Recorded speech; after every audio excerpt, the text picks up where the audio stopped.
Adik-adik yang hebat, ada bermacam-macam jenis usaha yang memanfaatkan sumber daya alam seperti pertanian, perkebunan, kehutanan, perikanan, dan pertambangan. Ada pula jenis usaha lain loh yang memanfaatkan sumber daya alam, yaitu usaha pariwisata. Ayo kita pelajari jenis usaha ini adik-adik.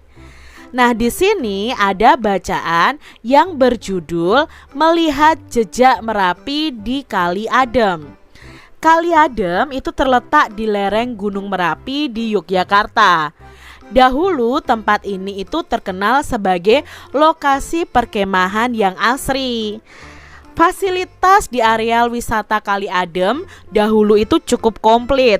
Ada pendopo, gedung pertemuan, kios-kios, warung, gardu pandang, lapangan untuk perkemahan, toilet, dan sebagainya.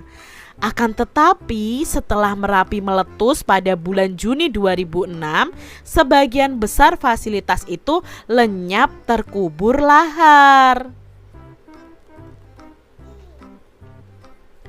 Saat ini wisata Kali Adem sudah berubah nama menjadi Lavatur Kali Adem. Nah, sebagian besar pemandangan Kali Adem ini berupa hamparan pasir dan batuan bekas dari lahar adik-adik. Nah, di sana ada bunker atau rulinda atau ruang lindung darurat. Nah, bunker ini tuh dibangun untuk tempat berlindung jika tiba-tiba Gunung Merapi itu menyemburkan awan panas. Nah, di dalam bunker ini ada kamar mandi, ada tabung oksigen, masker, listrik, dan perlengkapan lainnya. Pintunya itu 2 lapis terbuat dari lempengan besi setebal 3 cm sehingga tidak meleleh adik-adik. Sekarang kita akan belajar tentang jenis usaha di bidang jasa. Adik-adik, jenis usaha pariwisata itu merupakan usaha di bidang jasa. Nah, bidang jasa ini berkaitan dengan pemberian layanan kepada konsumen. Contoh usaha jasa selain pariwisata antara lain ada perbankan, ada keuangan, ada asuransi, ada kesehatan, dan hukum.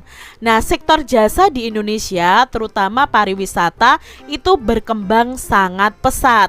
Nah, pesatnya jasa pariwisata itu didukung karena potensi panorama alam Indonesia yang sangat elok adik-adik. Nah, sektor pariwisata di Indonesia itu juga menonjolkan aspek budaya. Contoh objek wisata alam yang ada di Indonesia itu ada danau, pantai, bukit, pegunungan, gunung, suaka alam, serta flora dan fauna.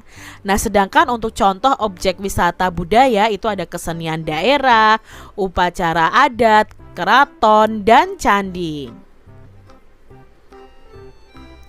Berikutnya adik-adik, berkembangnya sektor pariwisata itu menumbuhkan usaha-usaha penunjang jasa pariwisata. Nah, usaha-usaha di bidang jasa pariwisata antara lain ada pengelola jasa penginapan. Misalnya ada hotel, ada motel, ada wisma, ada losmen ya. Lalu ada usaha penjualan barang cenderamata atau souvenir, penyedia jasa pemandu wisata atau tour guide. Lalu ada penyedia jasa pariwisata dan transportasi atau tour and travel. Nah, ini ya adik-adik ya, usaha di sektor pariwisata itu banyak sekali ya, dari mendirikan penginapan ya, usaha cenderamata, lalu tour guide dan lain sebagainya. Nah, adik-adik yang hebat, salah satu jenis usaha yang banyak kita lihat adalah usaha berjualan.